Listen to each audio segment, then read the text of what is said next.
chapter 2. And I lifted up mine eyes, and saw, and behold, 4 horns. And I said unto the angel that spoke with me, What are these? And he said unto me, These are the horns which have scattered Judah, Israel, and Jerusalem. And the Lord showed me 4 craftsmen.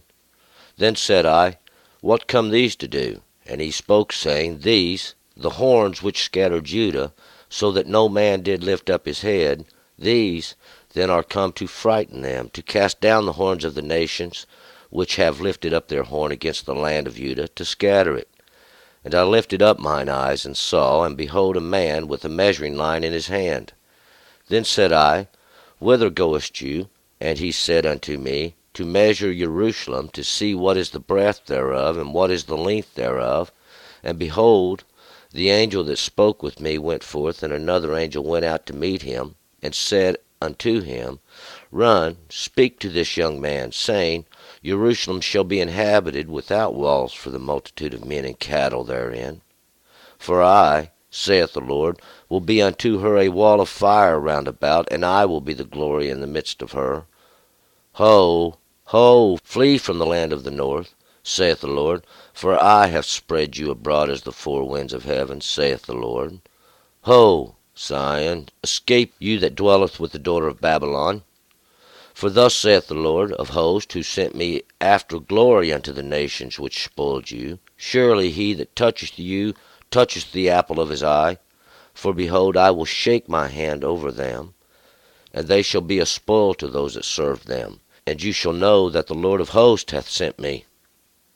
Sing and rejoice, O daughter of Zion, for lo, I come, and I will dwell in the midst of you, saith the Lord. And many nations shall join themselves to the Lord in that day, and shall be my people. And I will dwell in the midst of you, and you shall know that the Lord of hosts hath sent me unto you. And the Lord shall inherit Judah as his portion in the Holy Land, and shall choose Jerusalem again. Be silent, all flesh, before the Lord, for he is aroused out of his holy habitation. All right, let's go back up to verse 1, and we will bring to mind the last chapter, because this chapter is a continuance of it. In fact, if you would follow along in the King James Version, we would have to begin chapter 2 in this script in chapter 1, verse 18 of the King James Version. So if you do follow along in that, you would still be in chapter 1 in the beginning. We would remember now that this would be in the 2nd year of Darius, that Zechariah, that those remembered of God, would begin to prophesy. And he was making known the sins now then of Judah, because now they're most all are guilty. Most all are guilty. The law is that which decides. It defines what sin is.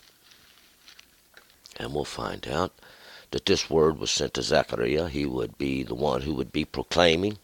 He would be considered the prophet here. And he was making it known that God was jealous. God was jealous for his land, and God was jealous for his people. We'll find out that the nations had spoiled them, and the nations were spoiling them, and God had become jealous. And that's where we was picking it up in verse 1 of the 2nd chapter. We'll find that God has declared that he will return prosperity to Jerusalem. And Jerusalem is that place of peaceful teachings. Verse 1, And I lifted up mine eyes, and saw, and behold, 4 horns. Now, like I said, if you follow along King James Version, this would be verse 18 of chapter 1. I lifted up mine eyes, and to lift up mine eyes is to take these perceptions, these things which I can see and perceive, and hold them up to try to make them where others could see. And behold, these 4 horns, and the 4, it's the work of God. These horns, it's going to be in strength. Horns is something it's a strength. It's something that grows out of the head or out of understanding, and it can be used as a strength. And these horns, some like the ram, they are twisted, and some are straight or curved, and we'll find out these horns will be this work of God that he uses in the strengths.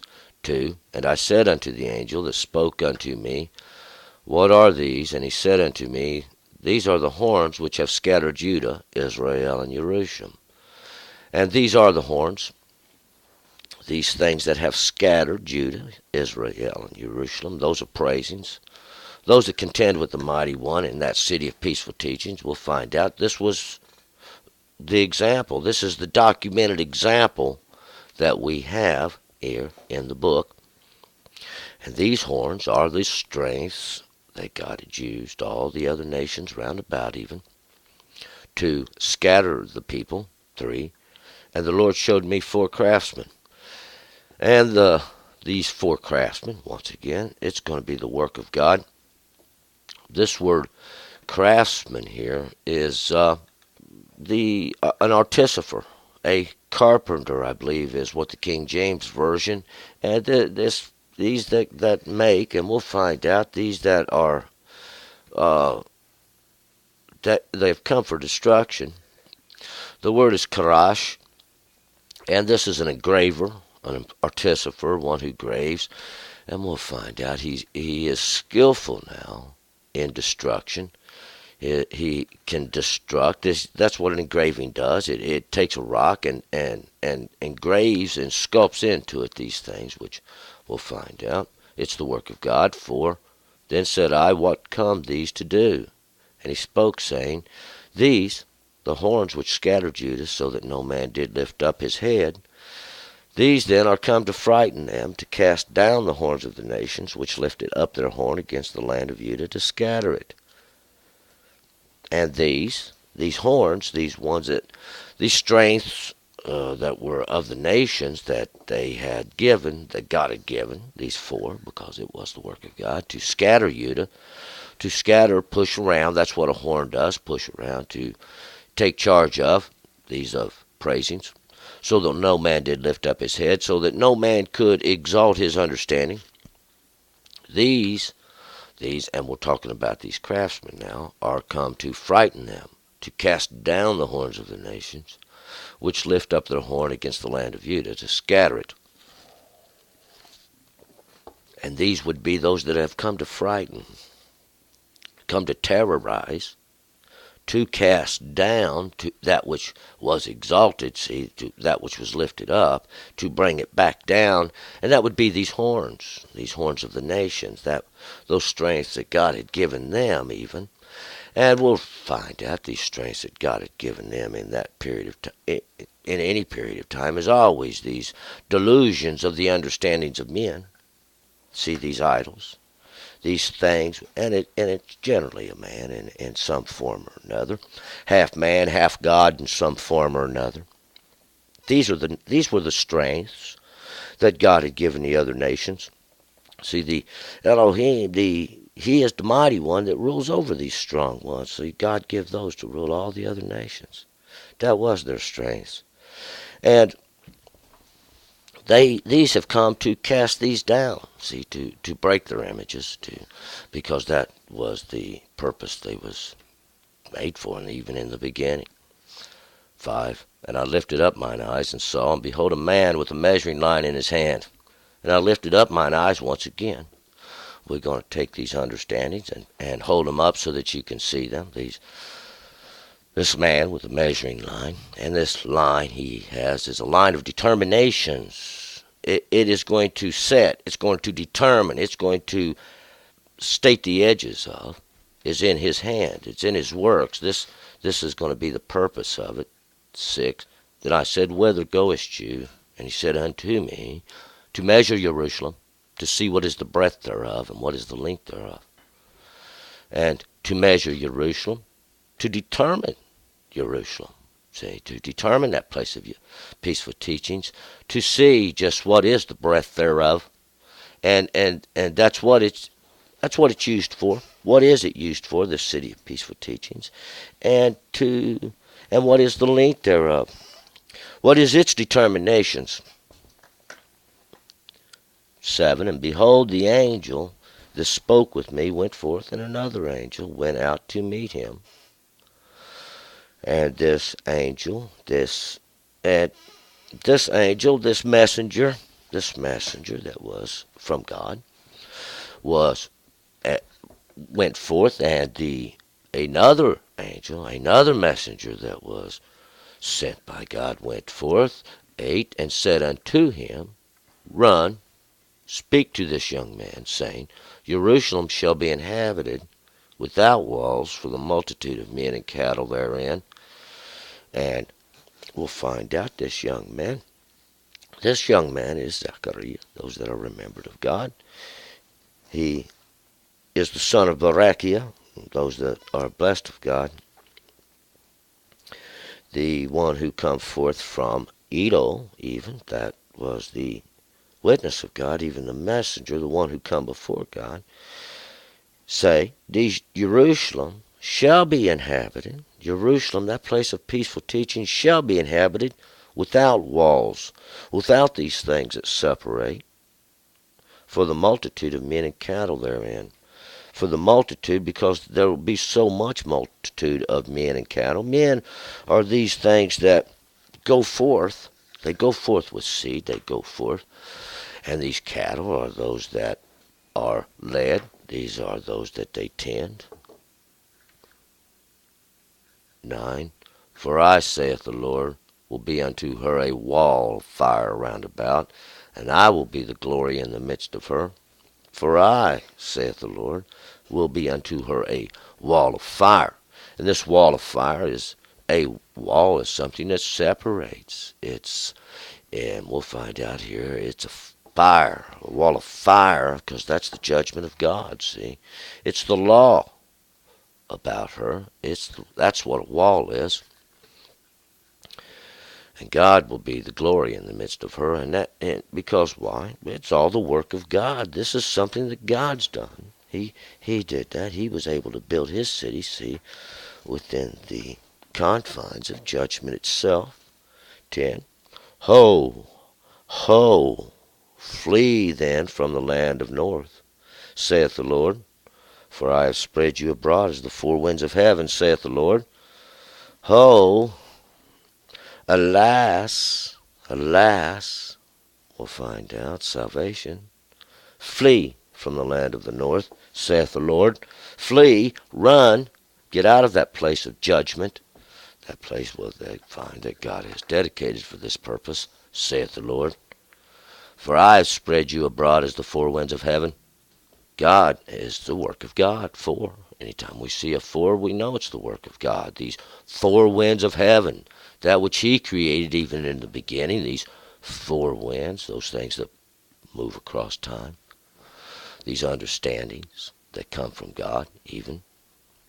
11. Ho, Zion, escape you that dwelleth with the daughter of Babylon.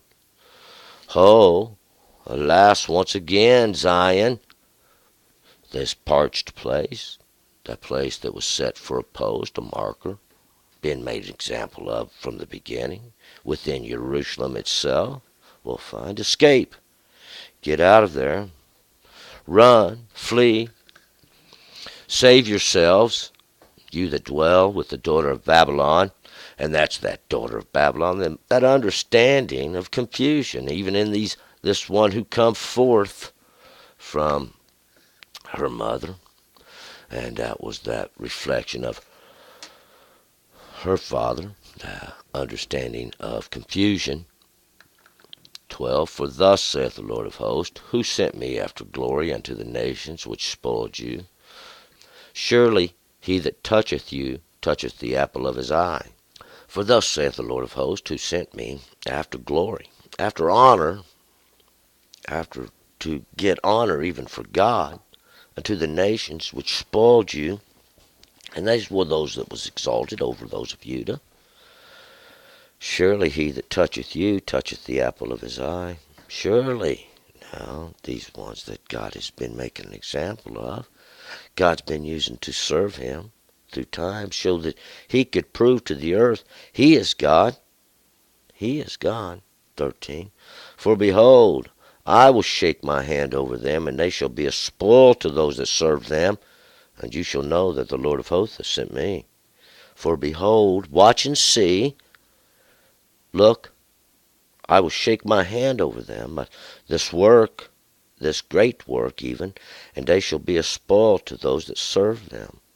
And this is where I call this is the turning around. This is the redemption right here.